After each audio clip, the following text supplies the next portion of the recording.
Episode number 66, How to Be a Great Dad by Being a Great Son.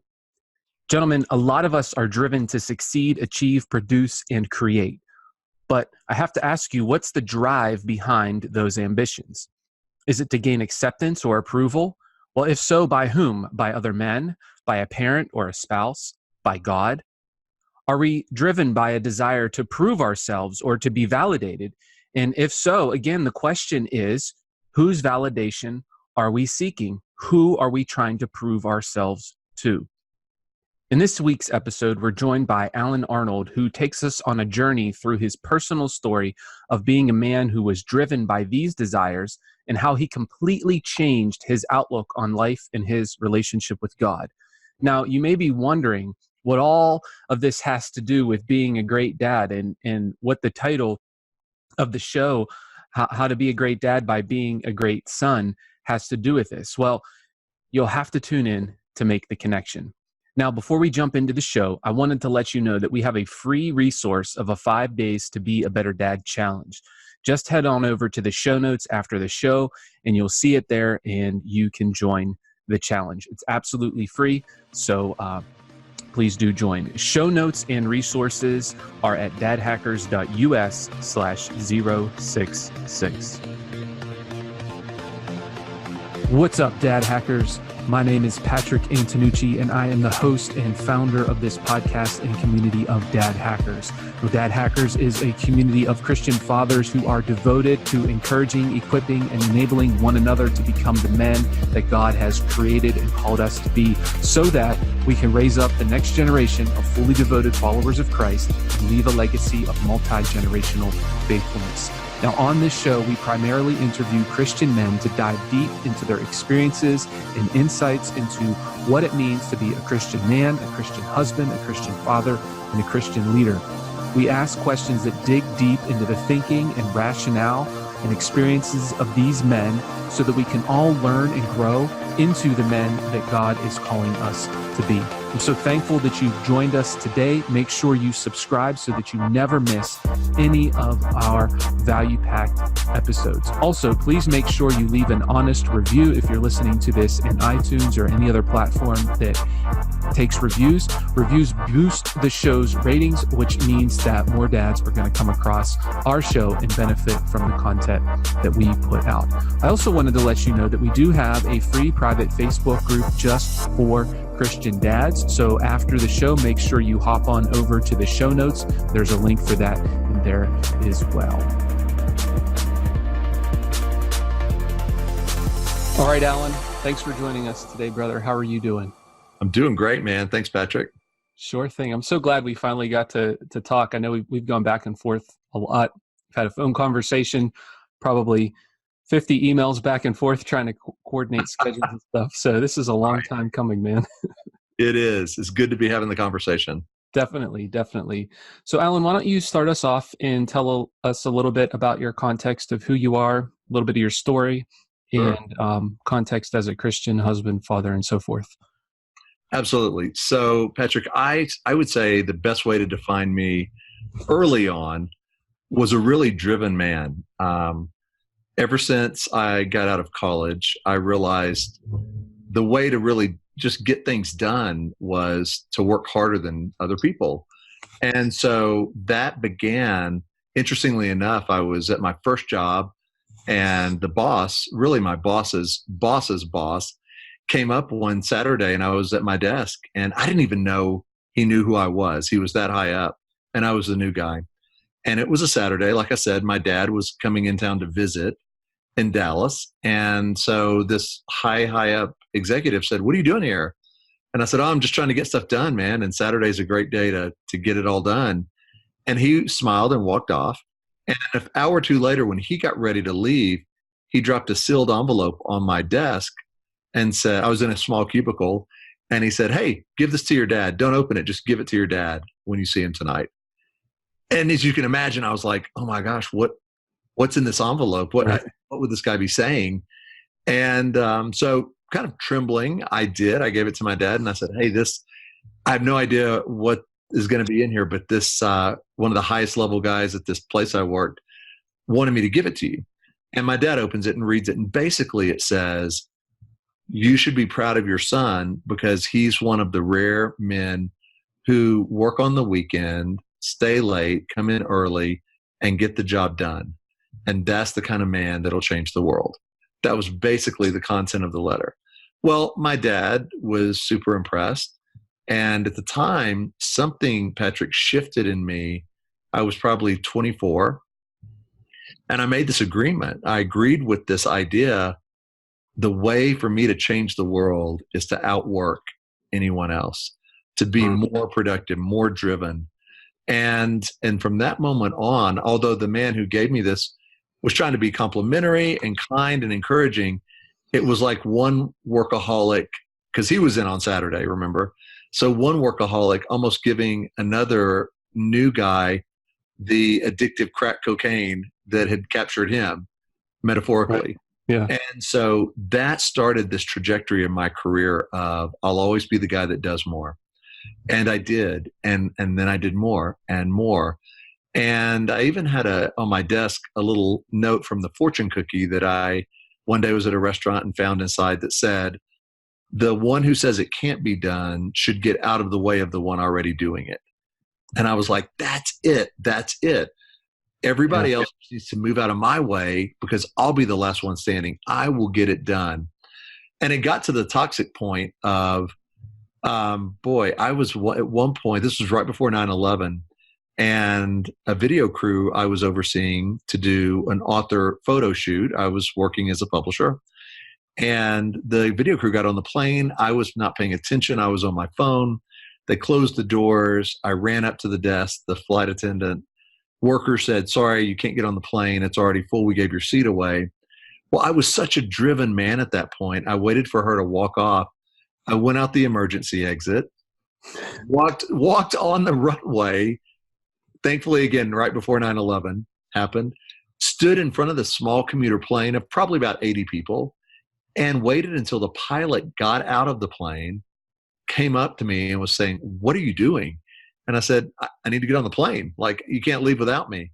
Well, I was so convincing and so good at, in the sense of good at drivenness and at persuasion, I talked my way onto the plane. They kicked the guy off who they'd given the standby seat to. And everybody on that plane is thinking, what a complete jerk. Like, except for the video crew they had no idea what they were going to do if I wasn't on the plane because they didn't know where they were going. But that was the man I was. And finally, the breaking point came for me, and I can share more later, but it came when a boss a few years later brought me to lunch. And I thought he was going to give me a promotion or compliment the job done because we had a really successful team. And I had about 18 people working under me. And he at lunch just said, hey, Allen, I just wanted you to know everybody on your team stays with you because of your productivity, but they can't stand your presence. Like, they cannot stand your presence. They're only with you because you get things done really well, but they don't enjoy being around you. And at that moment, Patrick, that was for me this life-changing, pivotal moment. I almost moved against it. I can remember sitting there thinking, I'm going to push back really hard and talk about how these people are lucky they have me. But now I'm going to just fire them all, start over, get a whole new team of 18, show my boss that I can make it happen with any group of people. And thankfully, I didn't. I just felt God tug my kind of shoulder and say, pause, wait. And the question I found running through my mind was, is this the kind of man I want to be?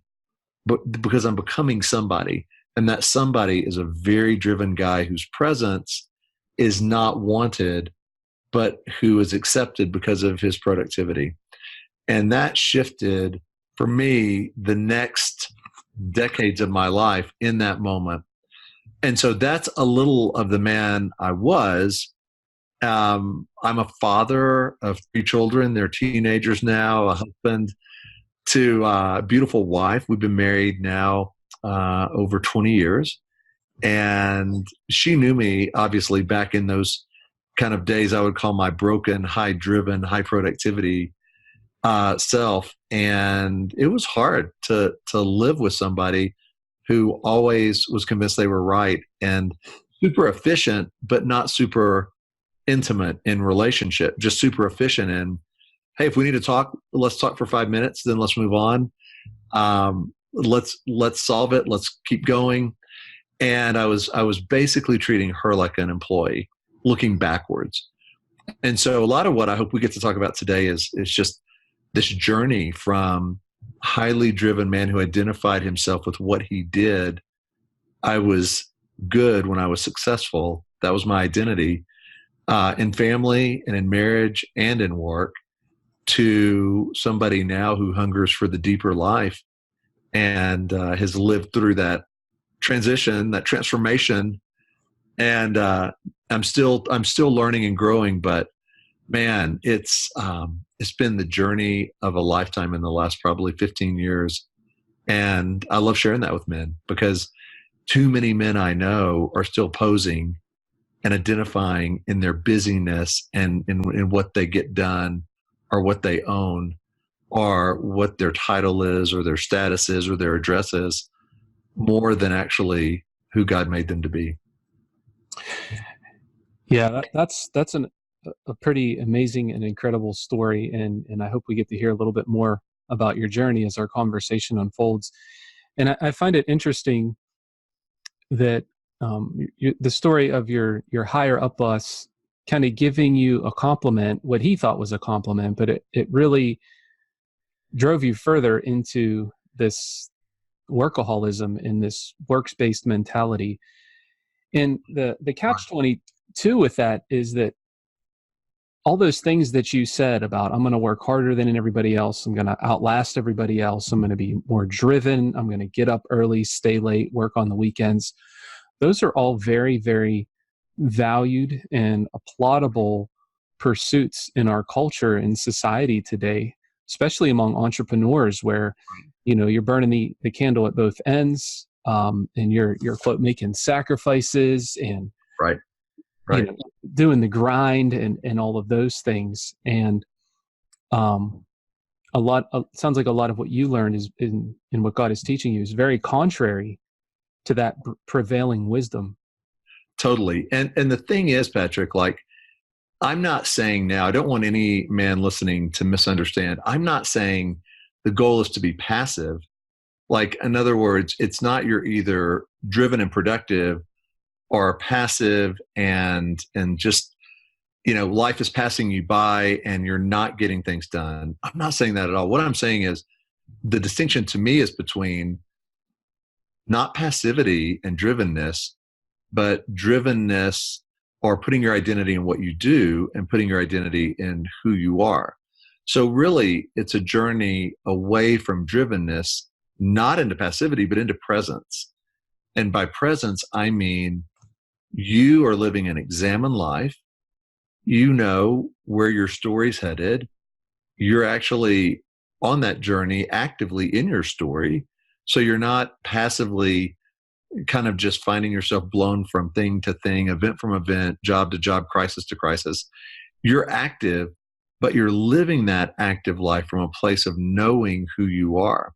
And so, like, for instance, with entrepreneurs, it's great to have that idea, that dream, that creative spark, and say, I want to make this a reality. The question is, I think for any entrepreneur, how do you define success on the front end?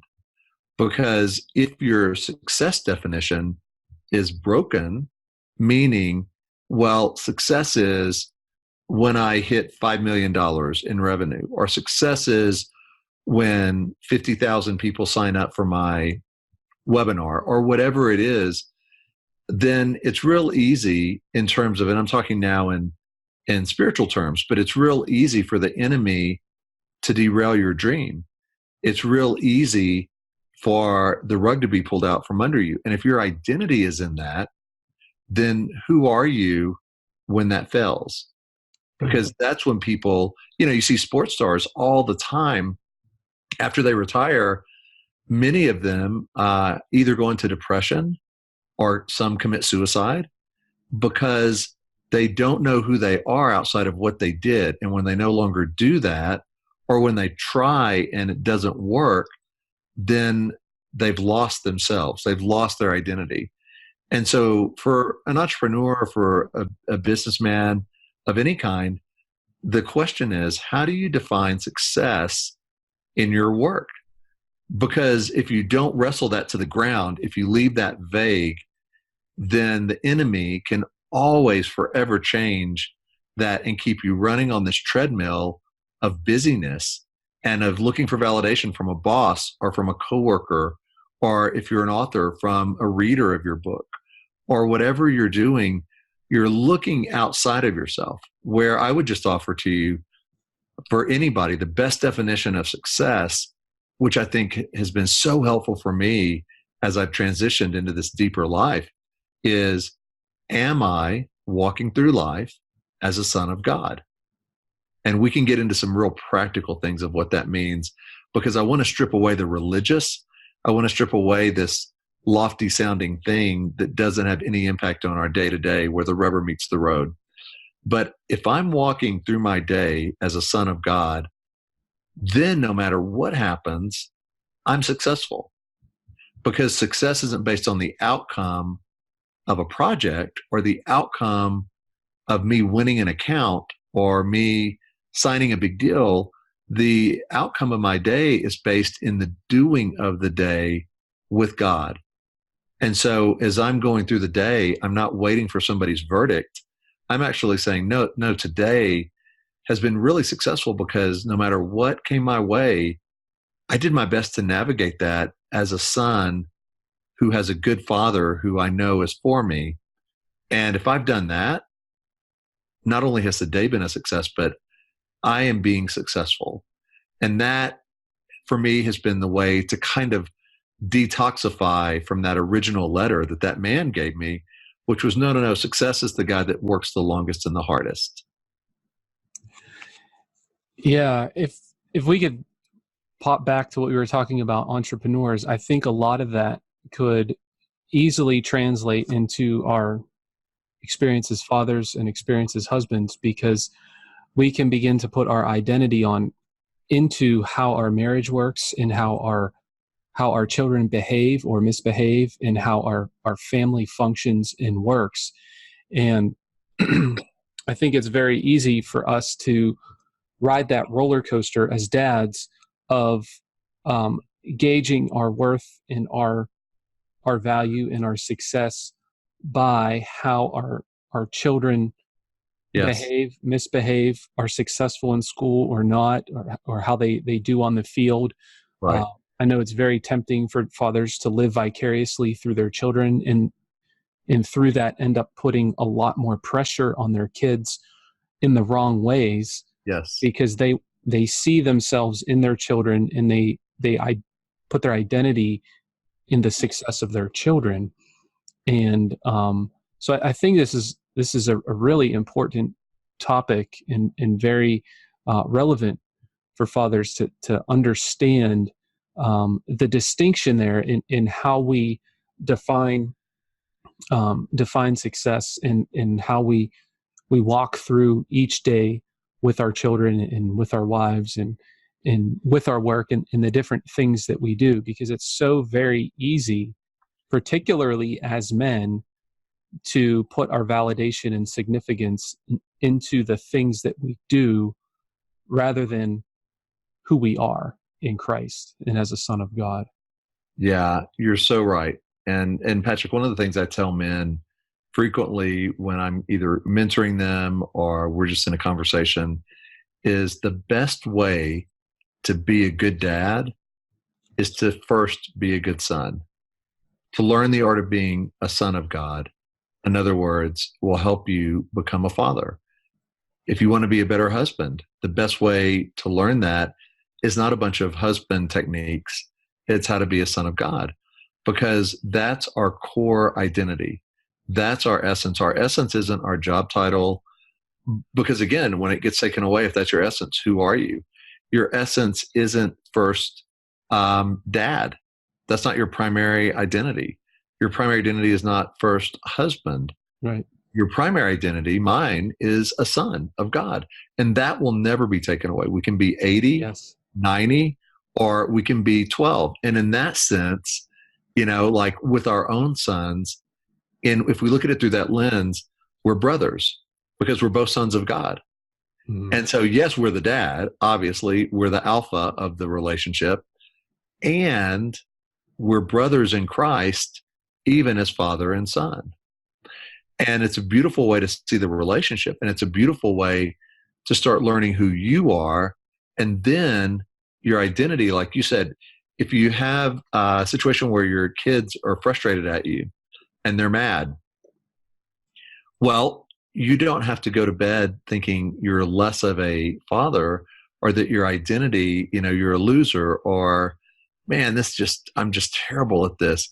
Instead, you can go, no, I'm actually still the same son of God. Now, maybe I need to learn how to handle a situation better. Maybe I should approach it differently next time. Yes, let's learn. But our identity isn't based on what our kids think of us or even what our wife thinks about us. When you take away other people, including your family members, identity to have or ability to have the report card on your identity, it's a very freeing thing because then you bring a strength to them, but you look to God for your identity. You don't look to your wife or kids for your validation or their approval to show that you're doing a good job. You look to God for that, and then you bring them a strength. And that's really what I think a father can bring, a husband can bring when they're operating well and out of their truest heart, is they can bring a strength and a calm to a family. Yes, joy, yes, laughter, yes, all these other things. But in their presence, there's this sense of peace, joy, and strength and calm where when you're there, you change the atmosphere of the house in a really good way versus, wow, don't act up because if dad gets upset, he's going to lose it. Yeah. Well, then you're actually an agent of chaos. You're bringing chaos into your house, not calm. And it may work for a moment or a few years, but ultimately fear-based fatherhood is not a strength at all. And it's not sustainable either. Yeah, I'm curious, Alan, for us to dig deeper into this concept of being a son of God. I know on a very general level, Christian men are sons of God, and by extension, all human men are sons of God because they're created in God's image. But in the sense that we're talking and having this discussion about being a son of God, could you maybe make some distinctions, Yes, or give us a definition so that we can kind of put some meat on the bones of what we mean when we're talking about actually being a son of God is the best way to be a great dad or a great husband or a great worker, great entrepreneur, great author, whatever, that whole concept. absolutely. Well, this is something I'm incredibly passionate about. I write about it. I try to live it every day. I'm thinking about it. And it's because I spent the first 40 years of my life almost knowing the concept, knowing the scripture, about God's our Father, we're his sons and daughters. And I could tell you the verse, but I didn't know what it meant day to day. And so basically, Patrick, I lived life like I think a lot of men do as, yes, I believe in God. I love God. And if I really get into trouble and need him, I'll raise the white flag. But otherwise, Right. God's given me a brain. He's given me strength. He's given me a way to provide for my family. And so I don't want to bug God. I don't want to trouble him. And so if things really hit the fan, yep, I'll cry out to him. But otherwise, I'm good. So basically, I was living as an orphan. I was living, practically speaking, like I didn't have a father. And what shifted at age 40 was God started just taking me through these things where I realized, I was the guy that could get it all done. Well, I was realizing the bar's higher and higher, and I can't really do it all anymore. Like I'm internally, my heart's going numb, and I'm feeling the stress, and I'm seeing in my wife's eyes and in my children's eyes that I'm trying to be the guy with all the answers and make it happen, and it's just not working on any front. And that was a real rescue, because God came in and basically said, now do you want to learn how to live as a son? And he showed me in the Bible, in Genesis, the very first two ways God introduces himself to us. And he could have introduced himself to us in any number of ways, including the supreme, boss of everything, where you just bow the knee and stay silent and don't make him mad. But no, he didn't do that. He let us know him first as Father and Creator. Father and Creator. And so to me, learning to be a son, if you translate that, God saying, I will father you in the things that I've given you gifting to do. And as you pursue the things that bring you life, that your talents, your dreams, your gifting, your calling, your creativity, however you want to define that, God is the ultimate creator. And he's the one who knit in each of us unique desires and passions and talents. And I believe the reason he did that, and this is key, is not so we'd get busy doing more for the kingdom, more for God, more to prove we're a good man, more to show that we have what it takes. I believe God gave us our desires and passion and gifting as an invitation to say, now we get to do it together as father and son. And so when I remember the two ways God introduced himself to me, to us as men, creator and father. Okay, so now practically, what does that look like? Well, for me, every day I wake up with this sense of expectancy. Before I get out of bed, before I check my iPhone, before I start thinking of all the things to do today, I've learned to just say, Father, what do you have for us today? What adventure do you have for us today? Because whatever that is, I'm in. And it takes away the very opposite of expectancy is expectations. And it takes away what I used to have was a to-do list of 20 things. And I would measure my day as a good day if all 20 of those things got done. And a really bad day if I got interrupted, the car broke down, there was a leak in the hot water heater, some situation came up where not much happened. Well, that was a really bad day. And the really good day was the highly productive day. And so, Patrick, what I learned was, wow, if I can shift from expectations to expectancy, then I'm not setting the agenda for the day. God is. I'm not being passive. I'm being very active in saying, God is your son. I'm ready. I'm here. But you set the pace of the day. You set the agenda. And it's much like when my youngest son was 9, 10, he would love, if I was going out to my truck, he'd love to go with me. And he never asked, where are you going? He didn't have to know on the front end, what are we going to do? He just wanted to be with me. And it was this beautiful several year period where if he saw me get the keys, he would jump in the passenger seat of my truck, lift the console up so he could sit leg touching leg, shoulder touching shoulder. And he never asked if I had my wallet, did I have enough gas in the car, could we go get ice cream? Like, it was strictly, I want to be with you. I want to do this together. And that's this picture or this mindset that I try to have in my bed every morning before I get up of, God, wherever you're driving us today, I'm in. I don't have to know where we're going. I don't have to know if you have all the resources. I already trust you do. You have enough gas to get us there. But basically, it's like Moses in Exodus 33, when Moses and God are having this conversation. And a loose paraphrase is Moses says, God, if you're not with me, if you're not going with me, let's call the whole trip off. That's sonship. That's us waking up each day going, God, I want to lean into you actively. I want to sense your presence. It's not me praying every 30 minutes, God be with me. I already know you're with me. So I'm not asking you to be with me. You are with me. Now, what do we get to do together today? And so if a situation at work comes up where you get an email that's really disruptive, well, it's saying, okay, God, help me interpret this. So I'm having this conversation with God internally. God, help me interpret this email because it seems like a disaster, but what's really going on? Or I'm driving home and I know I have to have a conversation with my wife about finances. Well, on the way home, it's saying, God, I don't know the answer to this. And it feels like we don't have enough money this month, or it feels like scarcity, or there's some impossible choices. So, God, you show me the answer. And it's like in Jeremiah, there's this marvelous passage where God says, call out to me and I will show you great and mighty things beyond your own understanding.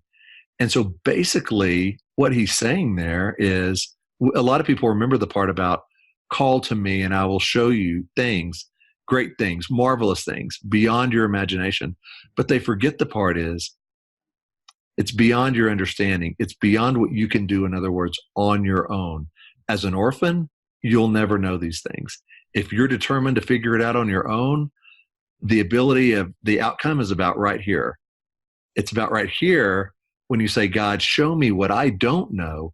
Show me the things I can't figure out on my own. Let's do this together. So that's just to me, a definition of sonship it's more than a few words, but it's very practical. It's hands-on. It's doing life actively, intimately with God. Wow, that's some pretty deep stuff. Alan, something that's curious to me, and maybe you touched on this a little bit, but how do we balance living life as a son of God, but also taking care of our responsibilities?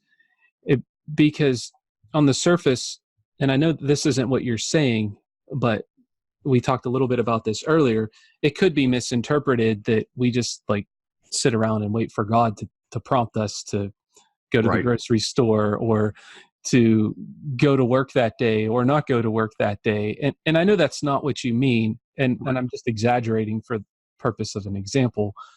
But like, how do we find that balance between living a life of expectancy and not expectations, but also like being a man who's organized, who has plans, who in a good way has an agenda of things? Because God is a God of organization. He's not a God of chaos. He's a God who had a plan before the foundation of the world for the salvation of man. And obviously we're created in his image.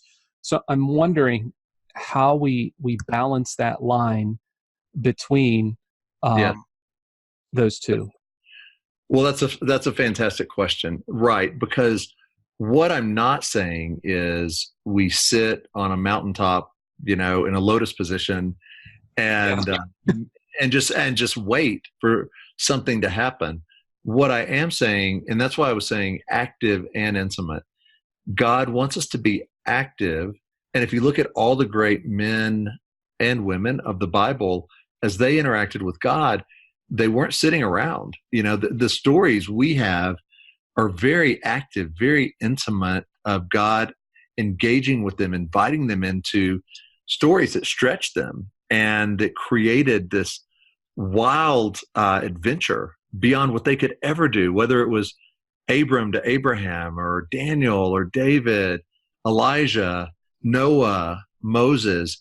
All of those people would say it's actually the least boring life.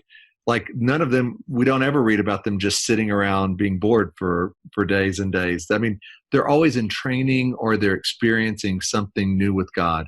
So what I would say is what it looks like is you are aware of your gifting. You're aware of your place in the world and in the story. I talked a minute ago about an examine life. Like for instance, if I were to sit with anybody listening to this or watching it and ask them across the table, what is the theme of your life right now? I wouldn't get a glazed over look or eyes looking down at the table and in, kind of just uncertainty and wanting to kind of move to the next question. Like people would say, yeah, this is a chapter right now of deep suffering, or it's a chapter right now of abundance or breakthrough or of being fathered in my gifting or learning how to trust whatever it may be. I'm not saying your life just has one theme. I'm saying, like a good novel or good movie, our lives have chapters, and those chapters have themes that are purposeful. So what theme are you living out with God? And then as life happens, as events happen, as great things and unexpected bad news happens, you enter into that with a real strength. Because here's the thing, Jesus said, in this life, we will have troubles, right? There's that famous verse. Yeah. Well, what I could translate that, I think, fairly is, in this life, every day, we will have chaos. And Jesus and God are showing us, as we grow as sons, how to transform chaos into beauty, life, and order. You used the word order earlier. We get to do that as his sons. So when the chaos of a day comes, we're not passively sitting around. We're saying, God, there's this issue with this person at work. What do you want me to do with them? How should I address this? Should I say anything today? Wait till next week? Should I quit my job? Should I start a new job? Should I, and the thing is, in that Jeremiah passage, when God says, I'll show you things beyond your wildest imagination, we sometimes think, well, there's two options. Like if we hate our job, I hate my job. I don't hate my job, but I'm just making this up for the, somebody says, I hate my job. Well, it seems like sometimes there's two options. Well, you either have to suck it up and stay in it or quit. But those are the options. Well, if we ask God, God would say sometimes there's actually 77,000 different options. I see things in 4D. I see colors you don't even know exist. I live outside of time. So if you want to know some options, like for instance, God could change your boss's heart to where he became the best boss to work for over the next 6 months. Mm-hmm. That wouldn't even be an idea on the table for us. Or he might create a whole new position, or you might become the CEO of that company in a few months because of some changes. We don't know all the options there are. And so we get to transform chaos into beauty, life, and order by walking with God in our strength. And so I'll give you a real practical example. A few months ago, I was driving a friend of mine to a restaurant, and we had lunch, and we were in this deep conversation on the way back to work. And so he's in the passenger seat of my truck. We just had a great lunch. We were talking about basically walking with God in the difficult times of life, in the unexpected times. That was our lunch conversation. Well, as we're leaving the parking lot, there was a guy that in the walkway from the parking lot to a grocery store steps right in front of my truck.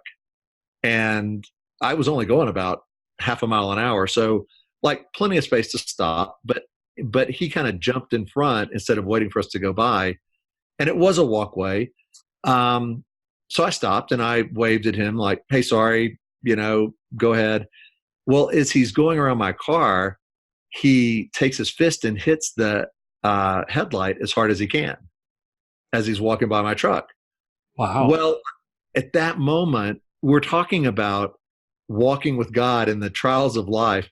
And I just look at my friend and I say, hey, I'm going to get out and talk to this guy.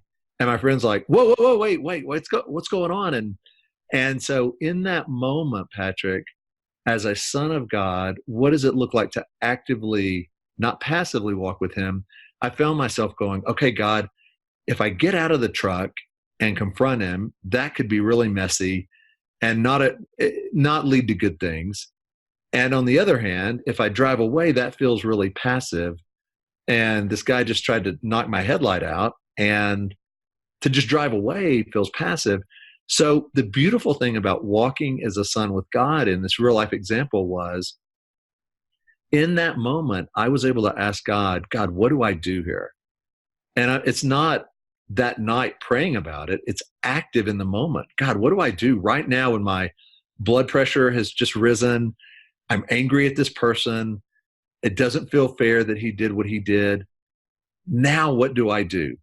And my sense was God saying, just take a deep breath and roll down your window and tell him you didn't appreciate that, and then drive on.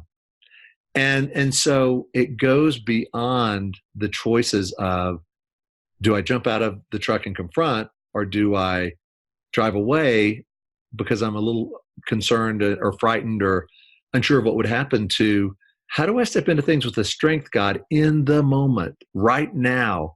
And so that's what I'm inviting men into, like, because in that situation, what God was fathering in me was, there's a way to see your life beyond just, on the one end, super aggressive, and on the other end, super passive. I'm actually training you how to be a son that can navigate unexpected, right? Like nobody expected that to happen. Unexpected things in the moment in a way that has an integrity and a strength beyond the usual definition. So, I mean, when you start seeing all of life that way, that's why I mean it's an adventure to live as a son of God. It's not some scripture verse you memorize, but it has no bearing on your day to day. It influences how you react to the unexpected, to your wife when you come home and she's upset, to your kids who aren't listening to you, to, your coworkers who are not easy to work with sometimes. How do you navigate all of that well as a son of God? That's so interesting how you brought up that story with the guy almost punching out your headlight, because it made me think how lots of times I'll pray to God for a certain circumstance or situation, and as a lot of people do, they pray for the outcome that they want to see, and I've prayed that a lot on many different situations and circumstances, and what I found is that God often answers that prayer in a way you didn't even see coming. And like you said, we often see things binary. It's either got to be this way or that way. I either stay and hate my job, or I quit and find another one. Right. God's like, no, there's so many other options and opportunities and ways things could work out. And I think this rolls into that idea of living in expectation, or expectancy rather. Yeah. Because now knowing that God's answers prayer in unique and amazing and unthought of ways, you can pray a prayer and you can still pray for your desires, but then you can lie in expectancy, waiting to see, how's God going to work this together? How's he going to answer this prayer? Like, what's he have up his sleeve this time? Type of mindset, Right.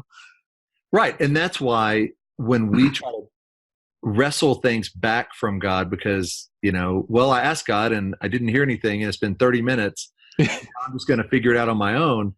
We are limited by our most ambitious or smart thoughts, but we're so limited compared to what God's really trying to do. It's like with open and closed doors. I've often talked to people about this concept where they'll say, let's just take hey, my son wants to go to college.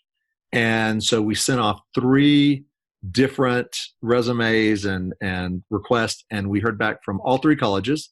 2 said no, 1 said yes. Well, the normal Christian response, the normal human response is, that must be God's will, is the open door. Because he knows we want our child to go to college. Our child wants to go to college. And we sent off 3 options, and 1 came back yes, 2 came back no. The problem is, what if God is trying to teach us how to unlock a closed door, or how to say no to an open door? Yeah. And that's why relationship with God, intimacy with God, is so key. Because if we look to signs, then what we're really saying is, God, just show us a formula, or let us just interpret the signs. And we don't need intimacy with you. We don't really need to wait on you. We just need to read the signs. But then what do you do if all 3 doors were closed, or all 3 doors are open? And the only real way, I think, to navigate that as a son is to say, okay, God, show me what you want me to do. Because maybe all 3 doors are open, but you're saying don't go through any of them. Maybe you're saying you choose, all 3 are good.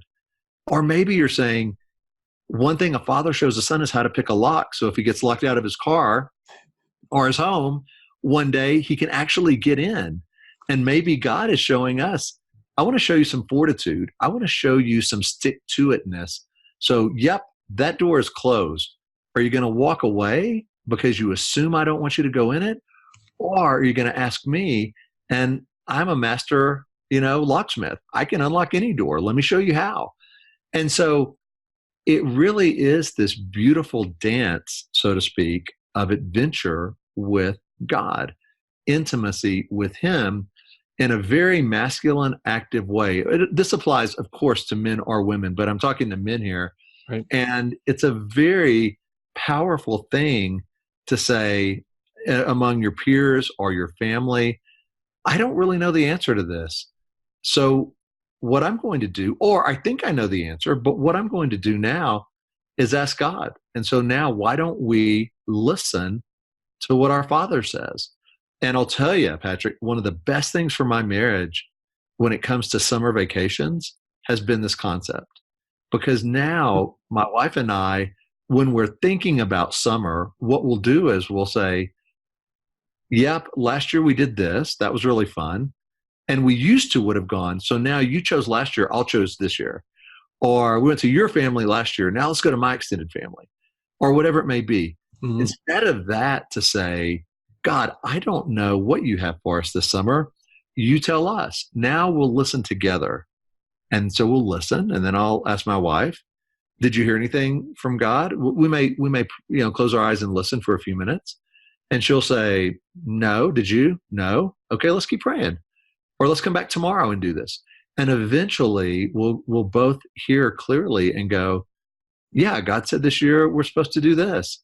And so there's no tug of war. There's no argument. There's no, we don't have money for this, but so we got to do this, or we do this every year. So of course we're going to do it again the next year. Well, you're making a big assumption there. You're assuming because you do something always one way, God's in it again. And that's a dangerous assumption, because in Scripture, God hardly ever had his sons and daughters do things the same way twice. You defeat, an enemy in the Old Testament one time this way. Next time, march around the city and blow your horns. Next time, do it this way. How do they know what to do? They ask God. So why in our life do we get so stuck in, no, it's a family tradition, we always do this? Okay, well, that's nice, but have you asked God? Because family traditions are nice, but maybe God has a new tradition for you. Maybe he knows you're going to be so burnt out come summer, you don't need to do that thing you do every year. Or maybe he has a new thing he wants to introduce you into. How will you know if you can't ask and listen? So that's huge. And it all comes to this concept of conversational intimacy with God, to believe God wants to father us by not only Scripture and not only things we've learned in the past, but by actively learning the art of hearing his voice within us. I probably practice this 30 to 50 times a day. Like it's like breathing. It's saying, the other day I was telling a woman at a writer's conference about this concept, and she said, but I don't have time to do that. Like if I'm in a conversation with somebody, I can't just walk away and then wait for God to get back if I'm trying to figure out what to say. And I kind of blew her mind, because I said, well, actually you can, because I'm doing that with you right now. And she's like, what do you mean? And I said, I mean, as I'm talking to you, I'm asking God, as I'm talking to you, God, how much do you want me to share with her about her story? How much do you want me to share about how to co-create with you in the creative process? And I'm asking and I'm listening. And in my spirit, I'll sense a nudge of, yep, keep talking, or that's enough. Sometimes it's words, sometimes it's a feeling. The Holy Spirit is within us. And so it doesn't have to be words all the time, but you start to master this relational intimacy with God, where when we talk about prayer, prayer is good, conversation is good too. And prayer and conversation with God aren't always the same thing, because most people have a one-way prayer with God. God, here are my desires, my needs, my hope, and they send them up and they wait to see what God does. That's prayer. That's good. That's not conversation. That's so interesting, man. I think I have a bunch of questions on that, but I know we're getting close to our time, and I wanted to bring this back to um, a lot earlier in the conversation when we started with that concept of the best way to be a great dad is being a son of God, and I think we've really dived deep into what it means to be a son of God in the sense of how we're framing it in the context of our conversation and how to have that conversational intimacy with God. But if we could bring it back to that concept of, so how does all this relate back to improving our fatherhood skill through being a son of God? I think the best way to say it would be, if I look at how God fathers me, then how can I learn how to father my own children, sons and daughter, through that? And God with me has created a specific identity in me as his son. That identity, you and I both are sons, Patrick, but he's given us different gifts. He's given us different desires, different calling. And so it's unique to everybody. So as a father, I look at my children and say, God has given them a unique identity. Yes, sons and daughters of God too, but how did he make them? And the best way for me then to father them is to help who they are come alive, not who I want them to be, not who I think they should be, but who did God make them to be? And you can really learn a lot about that from the early days of it. Like, I'm not talking about wait till they're 15. I'm saying you can see their loves and their interests and curiosity. And so the best way to be a dad, I think, is to be the type of man who, when a child shows interest in something, as long as it's healthy and as long as it feels like it's from God, and if you don't know, ask God, right? Back to conversational intimacy. Right. But then when they ask you to do things, the answer I try to have is yes. So just yesterday, I was sitting down to work on a project, and my youngest son came up and said, "Hey, Dad, do you want to go shoot hoops?" Well, in that moment, I kind of needed to get that project done. But my answer was, yeah, let's do it. And I went out, and for an hour, we shot hoops. And then later, one of my other kids said, "Hey, Dad, I want to do this work on this puzzle." It was nighttime. And there's a lot going on around the house, but to be able, and it was late, but to be able to go, yeah, I'll do the puzzle with you. Are you kidding me? Because those are times of pouring into their interest and being with them to learn who they are. So I think, to me, the best thing about being a dad, regardless of if they're 2 or 10 or 15, is basically learning what they love to do and spending time with them in the things they enjoy. Be a student of your children. Cool, man. I think it's interesting you brought up those two examples, because I think lots of times as dads, we have our agenda of what we want to go through each day and what we want to do and what we want to get done. And then these children interrupt our agenda. They interrupt our plans. And Right. sometimes we can interpret that as an annoyance or frustration. But if we are living life with expectancy, we can see those interruptions as opportunities to invest in our children, to as something that God has prepared for us, or has given to us as an opportunity to connect and just kind of see where it goes. And I'm sure that project's not going to go anywhere, and I understand you can't do that all the time, every single time.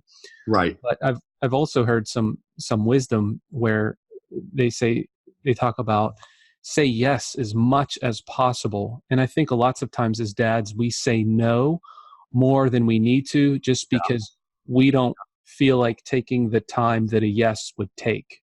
Right. And hey, may blow your mind, and some of the listeners, it blew mine when God brought this up to me the other day. But the way that we handle interruptions with our children and the ability to say yes, even when it was unplanned, I think is a direct reflection of how we do the same with God.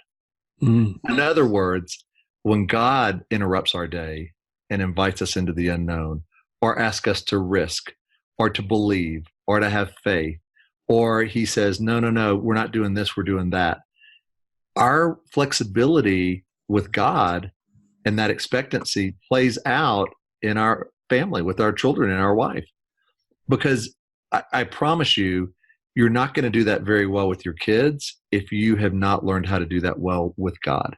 Because God does not promise us we get to keep our agenda ever, right? And and it's to grow us up, and it's to love us, and it's to bring us into new frontiers we'd never go to.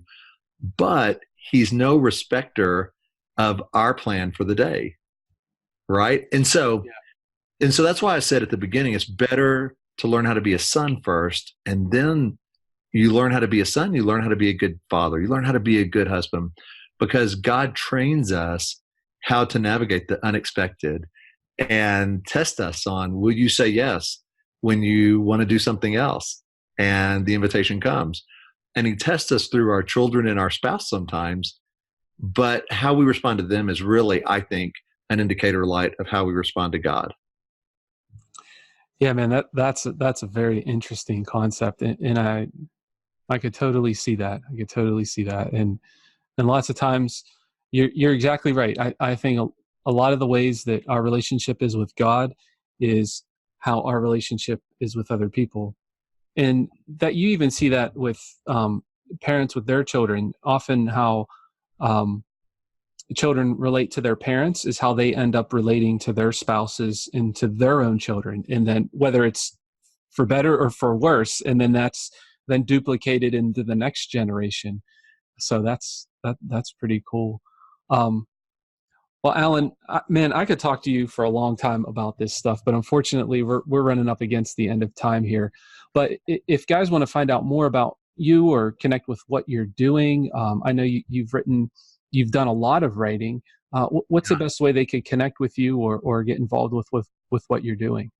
Well, a first, I think, fun way for the guys would be, whether you like to read, or a lot of guys now listen to Audible audio, books while they're working out or hiking or whatever. There's a book I wrote called The Story of With, WITH. And the reason it's called this, it's an allegory that has some teaching, but that shows what does an active, intimate life with God look like. And that's what you were asking, Patrick, in our conversation. Okay, but how do you put skin on it? What does it look like? Well, instead of just having a teaching book, I tell what it looks like through a story. And it's a pretty fantastical story. And so people can find that on Amazon. They can listen to it on Audible. The voice talents who did it on Audible do voice work for, it's really fun, Star Wars animated TV show, The Force Awakens. And one of the guys who does the voice work is Obi-Wan Kenobi's voice on that show. So it's a cool experience too. But that is a great way. And then I have a website called With Allen, and that's WITHALLEN.com. And what I do there is really show people, how do you step into your gifting, your calling, your talent, your dreams actively with God? So there's blog posts, there's video, there's podcasts, but it's a way for people to go, yeah, I'm tired of doing this as an orphan. I'm tired of doing this on my own. But what does it look like to do it with God? And so that's what that site is dedicated to. And that's what I speak around the country on. And I'd love for guys to join me on the journey. Like, I can promise anybody listening, from a guy who lived the opposite way, who knew about God but didn't know God as Father, now to a man who knows God intimately as Father, it changes everything. It's not all up to you. You don't have to have all the answers, and you get to go through life as a son with a really good God. And His truck's right there, man. You just, and He's saying, come on in with me. Let's do this. Yeah. But we have to do it together. We have to do it together. And so that's my invitation to men, whether they get the book, go to the website, or just meditate on what we're talking about. The fruit of that will be, yes, you enjoy life more, but you also, your kids and your wife enjoy you a lot more, because you transform into a new type of man. Awesome, man. Yeah, I'll definitely link all those things up in the show notes so you guys can easily take advantage of those. One last question, Allen, I like to ask all my guests, and we've touched on this here and there throughout, but I'd like to hear and more pointed, succinct answer, I guess. But in your opinion, Allen, what makes a great dad? Say yes as much as you can to your kids when they love something and invite you to join them, or they have questions, or they want you to see them or watch them or experience it together. That's the quickest answer I know. Find more ways to say yes. Get off your phone. Don't multitask. Don't be half present. Be fully present and say, yes, I would love to do that. I'd love to watch you, if you have a daughter, dance. I'd love to go out and watch you shoot hoops. I would love to go paint together. Whatever it is, it can be really small things around the house, or it can be weekend trips, but say yes as much as you can. Dads have to say no a lot, unfortunately, because we enforce the rules, but say yes more. Find ways to say yes and be present. Good stuff, man. Totally agree. Well, Allen, it's been a pleasure and an honor getting to speak with you. And I know that the guys listening in will definitely benefit greatly from your conversation. So I thank you so much for joining us today. I really appreciate it, man. That's been a blast. Thanks, Patrick. All right. You take care. All right. Okay, fellas, there's our show with Allen Arnold. Thank you so much for tuning in today. I hope our conversation was a blessing to you and that you benefited from our conversation greatly. I wanted to quickly remind you that we're working to greatly increase our reviews on iTunes for the Dad Hackers podcast. Reviews boost the show's ratings, which in turn means that more men will get to hear these life-changing interviews.